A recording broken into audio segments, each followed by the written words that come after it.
ёстой болоод байгаа. За баярлалаа.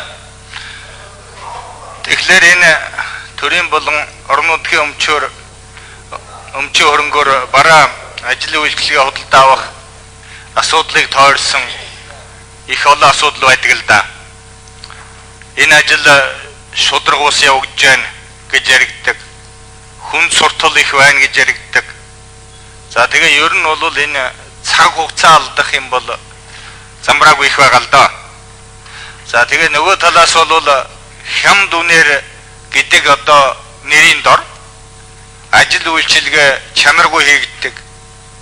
Тэгээ нэх одоо хям дүнийн шалгуур нь одоо хамгийн гол шалгуур мөн ч юм уу биш ч юм уу. Нэг барилга байшин баригдлаа гэхэд тэгэл тодорхой хугацаа нэг жил болно уу юу зарим нь ахаал засвар үйлчилгээ хэрэгтэй болдог. Ялангуяа энэ замын асуудал байна. Энэ бүх юмыг энэ одоо нэмэлт өөрчлөлт оруулснаар бид бас нэг ямар нэг хэмжээгээр зэгцэлж, эмхэлж энэ асуудалд нэг хариу өгж чадах уу гэж ингэж асуумаар байна. За нөгөө талаар бол үндсэн чиглэл тусчдаг. Тэрч байтугай улсын төсөвт эргэн төлөгдөх нөхцөлтэйгээр тусгагдсан ажил хойшлогдоод байдаг. Тэгээд тэр нь болохоор яагаад юм болчихоо гэхлээр ерөөсөө одоо тендерээс л болж байна. Тендерт оролцох байгууллага аж ахуй нэгж байсангүй гээл. Тухайлбал одоо энэ Улаанбаатараас өмнө хүртэл засмал замын асуудал байна шүү дээ. Нэг л ийм л журмаар л хойшлогдоод байдаг. Тэгээ одоо тендерд хүн ирэхгүй юм чинь компани ирэхгүй юм чи одоо яах юм гэсэн юмыг үндсэндээ тэр салбарын яам нь ярих гэдэг. Тэгээ тэр ажил нь болохоор нэг л тийм он дамжсан үндсэнтэй ер нь хэдэн засгийн газар дамжсан одоо юм болоод байна шүү дээ. Тийм учраас энэ цаг хугацааны асуудал тэгээ нэгэнт одоо улсын их хурл хууль тогтоомжийн гаргаад шийдсэн юмыг энэ тендерээс болоод л ингээл цаг хугацаа алдаад байдаг юмыг эндээс одоо хязгаарлаж нэг хариуцлага хүлээдэг тийм тогтолцоонд шилжүүлж одоо чадах боломж нөхцөл бүрдэх үү гэж лавлж асууж байна. Баярлалаа. За банкны харуунаас хариулъя. Хаян дөрөв дарга.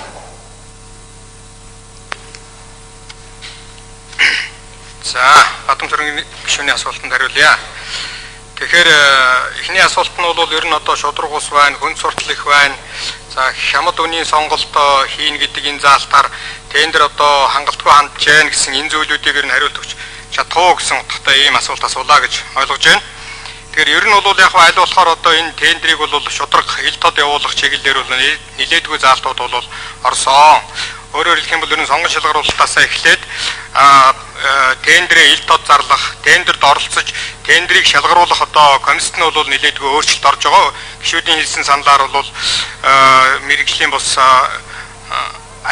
мэрэгжлийн бус байгууллагуудаас иргэдийн хурлаас санал болгосноос гэхэд өөрөөр хэлэх юм бол тендер шалгаруулах тэр бүрэлдэхүүнд нь бол өөрчлөлт орж байгаа. Яг одоогийнхоос бол өөр. Хоёрт нь бол яаж байгаа гэхээр ер нь хуучин бол яг ажлын тендерийн үнэлгээний хороо гээд ингээд нэг бас нэг ийм байгууллага байдаг байсан бол одоо шууд энэ засгийн газрын дэргэд нэг агентлаг байна. Засаг даргын дэргэд бас энэ тендерийн мэрэгжлийн байгууллага бай. Тэгээд энэнийхээ дагуу бол шалгаруулдаг байя гэсэн ийм чиглэлийн зүйлүүд орсон учраас энд бол гарна. За мөн үүний зэрэгцээгээр бол бас 20 орчим хувийг бол юугаар хийгээд цахим хэлбэрээр одоо хийдэг болгоё гэдэг заалт бол орж байгаа. Энэ бол одоо бас нэлээд шудраг байх эхэллээ гэж ингэж үзэж байгаамаа. За хямд үнийн сонголт гэдэг юм бол байна. За тэгвэл мэдээж одоо энэ засгийн газрын дэргэдэх агентлагаас нэлээд юу өгч байгаа учраас шаардлага нь өндөр тавьж байгаа учраас одоо чанаргүй хийдэг компаниудыг олон нийтэд зарлана. За ер нь бол бас компаниудын үйл ажиллагаатай холбогдсон зарлууд заалтуудыг нэлээд одоо дэлгэрэнгүй байдалтайгаар авч үзэх гэж байгаа учраас энэ хямд үнийн санал гэдэг юмд бол бас нэг төдийлөн нөлөөлөд байхгүй болоо гэж ингэж бодож байгаа. За хоёрдугаарт нь бол ер нь хариуцлагын тогтолцоог өндөржүүлэх чиглэл дээр бол бүхэл бүтэн заалтыг нэлээд өөрчилж оруулсан. 57 дугаар заалт гэж байгаа. 57 дугаар зүйлийг бол бүхэлд нь өөрчилсөн. Хуучин бол дандаа одоо нэг ийм одоо 200-аас 250 мянга 40-80 мянган төгрөгөөр торгоно гэдэг одоо ийм заалтууд байдаг гэсэн бол одоо дандаа нөгөөх хөдөлмөрийн хөлсний доод хэмжээг дэд дахин нэмэгдүүлсэн гэдгээр тэгээд улсын байцаагчид шууд ажиллахаар хүсэж байгаа хүмүүсүүдэд хариуцлага тооцох тэр тогтолцоог нь бол бүхэл бүтэн одоо бас энэ 57 дугаар зүйлийг нэлээд сайн өөрчилж үндсэндээ энэ тендерийн хариуцлагын тогтолцоон дээр бол нэлээд анхаарсан ийм хууль болсон гэж ингэж ойлгож болно та. За тэг тавчхан энэ асуултаа хүн маш их олон болж байна. Сэдванч гişүү. За сэдванч жаахан хүлээж. За Ататүркийн нэрмжит 5 дугаар сургуулийн 11 дугаар ангийн сурагчид Гардгүйгийн баяр сайхан гишүүний урилгаар улс их хурлын чуулганы үйл ажиллагаатай танилцж байна. За суралцагчдад сурлагын өндөр амжилт хүсье.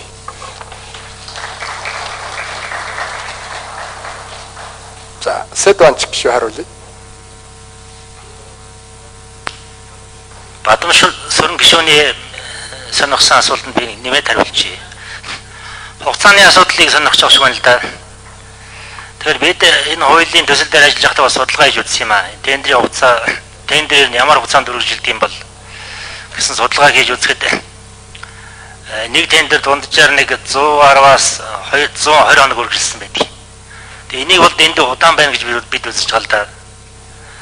Тэгэхээр энэ шинжилсэн найруулгаар энэ өөрчлөлтөөр бол хугацааг биднийг тодорхой болгож өгсөн. Тендерийн урилгыг нийтүүлээд гэрээ байгуулах хүртэл хугацааг 45 хоногт багтаа. За одоо ямар нэгэн байдлаар хугацааг сонгох тохиолдолд нэг л удаа 30 хоног сонгож болохоор өөрөөр хэлбэл 75 хоногт багтааж гэрээ байгуулахаар ингэж одоо тодорхой зааж өгсөн. Тэгээ энэ хугацааг зөрчих юм бол одоо захиалагч за сэдванч гişүүд нэмээд хариулах боломж олгоё. Тэгэхээр үнэлэлгүйгээр энэ хугацааг хойшлуулсан албан тушаалтанд хариуцлага тооцохоор ийм л одоо их тодорхой заалтуудыг оруулж өгсөн байгаа. За иргэн төлөвлөх нөхцөлийн хувьд бол энэ хуулиас болж сонирхогч одоо олдоогүй байхаар ийм одоо зүйл заалт байхгүй. Өөрөөр хэлбэл нэг л одоо сонирхогч, нэг л оролцогч байх юм бол тендер хүчтэй байхаар харьцангуй уян хатан заалт хуучинч байсан одоо ч байгаа. Тэгэхээр иргэн төлөвлөх нөхцөлтэй тендерт сонирхогч орж ирэхгүй бол энэ хуулиндаа биш. Өөрөөр хэлбэл тендерийн нөхцөл шаардлага за үнийн дүн гэдэг юм тэрүүндээ л байгаа болов уу гэж ингэж л хэлмээр байна. За баярлалаа.